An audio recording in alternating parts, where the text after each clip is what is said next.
নমস্কার, 7 EPIC news নেটওয়ার্কে আপনাদের স্বাগত। আরজি করের নির্যাতিতার দোষীদের বিচার এবং শাস্তির দাবিতে কর্মবিরতির ডাক দিয়ে লাগাতার আন্দোলন চালিয়ে যাচ্ছেন জুনিয়র ডাক্তাররা। কিন্তু আজ কলকাতা পুলিশের কমিশনার বিনীত গোয়েলের পদত্যাগ চেয়ে লালবাজার অভিযান ঘিরে নিরস্ত্র জুনিয়র ডাক্তারদের সেই আন্দোলনকে প্রতিহত করতে লোহার দুর্ভেদ্য ব্যারিকেড দিয়ে আটকানোর চেষ্টার অভিযোগ উঠেছে পুলিশের বিরুদ্ধে।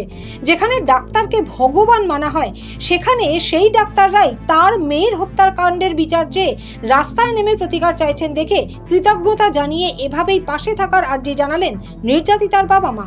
পাশাপাশি আরজিকর কাণ্ডের তদন্তে নেমে যেভাবে স্বাস্থ্য ব্যবস্থায় একের পর এক দুর্নীতির ঘটনা সামনে আসছে, তাতে হতবাক নির্যাতিতার বাবা মা। জানালেন, এসব তো আগে জানতাম না, তাহলে মেয়েকে ডাক্তারই পড়াতাম না। মেডিকেল কলেজে এত জঘন্য ব্যাপার ঘটে চলেছে সেটা এখন পরিষ্কার বুঝতে পারছি। যারা এই রাস্তায় নেমে আন্দোলন করছে এবং কথা বলছে, তাদের সঙ্গে সবসময় আমরা আছি। এবং আজকে যে এত একটা দুর্বৃত্ত দুর্গোল তৈরি করে তাদের আন্দোলন আটকানোর চেষ্টা হচ্ছে, খুবই দুঃখজনক।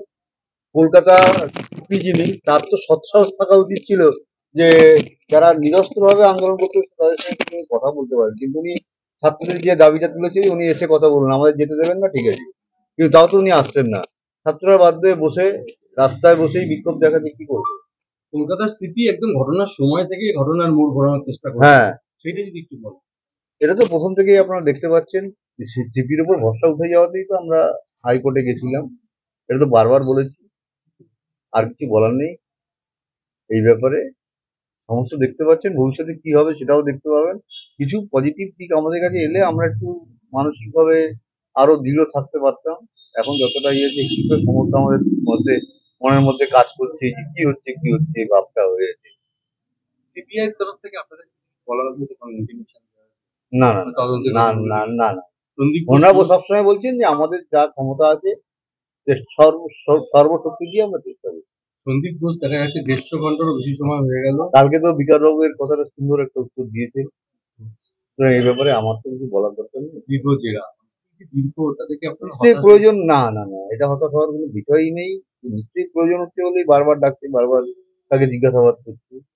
আজকে দেখেছেন যে অশোকনগরের এক তৃণমূল নেতা যে মন্তব্য করেছেন, এটা তার পুরো সে নিজে দায়িত্ব নিয়ে বলেছে এবং তার জন্য তো দল তার বিরুদ্ধে ব্যবস্থা নিয়েছে। যে যা বলছে সে তার নিজের দায়িত্বে বলছে। এর জন্য মনে হয় কোনো দল উপর থেকে বলে দিচ্ছে না তুমি বলো এটা। আপনার মেয়ের মৃত্যুর পর যেখানে দেহ পড়েছিল সেমিনার রুমে একাধিক চিকিৎসক, হ্যাঁ সেটা আমরা এখন দেখতে পাচ্ছি। হ্যাঁ, সেটা তো লাল গেঞ্জির একটা অবজেকশন আমার ওয়াইফ মা করেছিলই, এবং সেই লাল গেঞ্জি যে সন্দেহজনক, এবং আমরা তো প্রথম থেকেই বলেছিলাম এবং সব জায়গায় আমরা এটা কথা বলেছি। এখন তো লাল জামাকে নিয়ে আমাদের আরো সন্দেহ বাড়ছে, এবং লাল জামার এর সঙ্গে যুক্ত হতে পারে। এবং বর্ধমান মেডিকেল কলেজ থেকে আসতে অনেক রকম বিবৃতি ডাক্তারবাবুরা দিয়েছেন, তাকে তো বয়কট করার অ্যাভয়েড করার চেষ্টা করছে না। অন্য জায়গা থেকে এখানে এসে এইভাবে ঘটনাস্থলে এসে এরকম করা হতো, কিন্তু আমরা তো জানতাম না এই সমস্ত বিষয়গুলো। তাহলে তো মেয়েকে ডাক্তারি না পড়তে দিলেই আমরা ভালো করতো। এখন যে দেখতে পাচ্ছি এত যে পরিস্থিতি এত জঘন্য যে মেডিকেল কলেজগুলোতে, সেটা এখন আমরা পরিষ্কার করে বুঝতে পারছি, আগে থেকে বুঝতে পারেনি। এই ছেলেটি নাকি আবার মেদিনীপুর মেডিকেল কলেজে একটা ছেলে গিয়ে সেট ফেট দিচ্ছে। এদের সমস্যা কি করে? একটা ইন্টার্ন, সামান্য ইন্টার্ন, একটা পিজিটি, তারা পড়াশোনা করতে এসছে না এই সমস্ত করতে এসছে, কিন্তু বুঝে হয় না। আমাদের ভবিষ্যতে দেশের যারা ডাক্তার হয়ে বেরোবে তারা কি চরিত্র নিয়ে, বা ডাক্তারদের মানুষের ভগবানের পরে স্থান দেয়। আমি এবং নিজেও দেখেছি কোভিডের সময় কত বয়স্ক লোক আমার মেয়ের পায়ে জড়িয়ে দিয়ে প্রণাম করছে, দিদি আপনি আমাকে বাঁচিয়ে দিলেন বলে আজকে বেঁচে গেলাম। তাদের যদি এরকম একটা চরিত্র হয়, সত্যি নিজেকে ধিক্কার দিতে ইচ্ছে করে। মেয়েও যে এত চেষ্টা করে এখানে যাওয়ার চেষ্টা করেছিল, একটা ভুল রাস্তা বেরিয়েছিল এখন মনে হচ্ছে, তার জন্য তার জীবনটা দিতে হয়েছে। আপনার মেয়ে মৃত্যুর পর দেখা যাচ্ছে যে স্বাস্থ্য দপ্তরে একটা ভয়ঙ্কর চক্র সক্রিয়। সেটাই তো বলছি, সেটাই যে আমরা আগে বুঝতে পারতাম, তাহলে কোনোদিন মেয়ে যদি যখন বলতো ডাক্তার হওয়ার জন্য, তাকে যে সহযোগিতা করেছি করতাম না। বলতে তার কোনো ডাক্তার হয়ে লাভ নেই রে, ডাক্তার যারা ভবিষ্যতে আসছে তারা ডাক্তার নয় রে, তারা কি বলবো, সমাজের দুষ্কৃতি আর কি। এখন তো তাই দেখতে পাচ্ছি, কিছু কিছু লোক সত্যি এই ছাত্র বিভাগের সঙ্গে জড়িয়ে গেছে। যেটা তো বললাম, ডাক্তারকে সবাই ভগবানের পরে স্থান দেয়, আর এরা কি দুর্বৃত্ত। আশ্চর্য হয়ে যাচ্ছে বিষয়টা নিয়ে। আপনার মেয়ের ঘটনার পরে দেখি সবকিছু বেরিয়ে আসে। হ্যাঁ, সেটাই তো বলছি।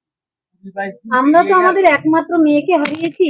ও জীবন দিয়ে এই স্বাস্থ্য ব্যবস্থার যে মানে ভেতরে যে ঘুঘুর বাসা, এটা হয়তো দুর্নীতি সব হয়তো বেরিয়ে আসবে। আমি আমার আমরা একমাত্র সেটাই চাইছি। মেয়েকে হারিয়েছি ঠিকই, ভবিষ্যতে কিন্তু যেন এটাও এরকম যে না হয় সেটাই এভারেস্টের চূড়ায় উঠেও লোকে বলছে জাস্টিস ফর আরজিকর, এটা আমাদের একটা অনেক পাওয়া। এবং আজকে যে ডাক্তাররা পথে নেমেছে, আমি মনে করি ডাক্তারদের সময় অনেক মূল্যবান। আমি দেখেছি আমার মেয়ে ডাক্তার খাওয়ার সময় পেত না, সে পেশেন্ট দেখতে দেখতে। আজকে সেই ডাক্তাররা রাস্তায়, বাধ্য তাহলে হয়েছে ওরা। সমাজ ব্যবস্থা কোথায় চলে গেছে এটা ভাবতেও অবাক লাগছে।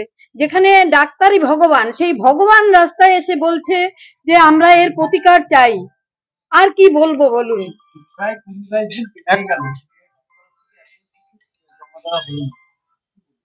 সেটা তো দিয়েছি একটা ডেডলাইন তো দেওয়া হয়েছে সব দেওয়ার জন্য।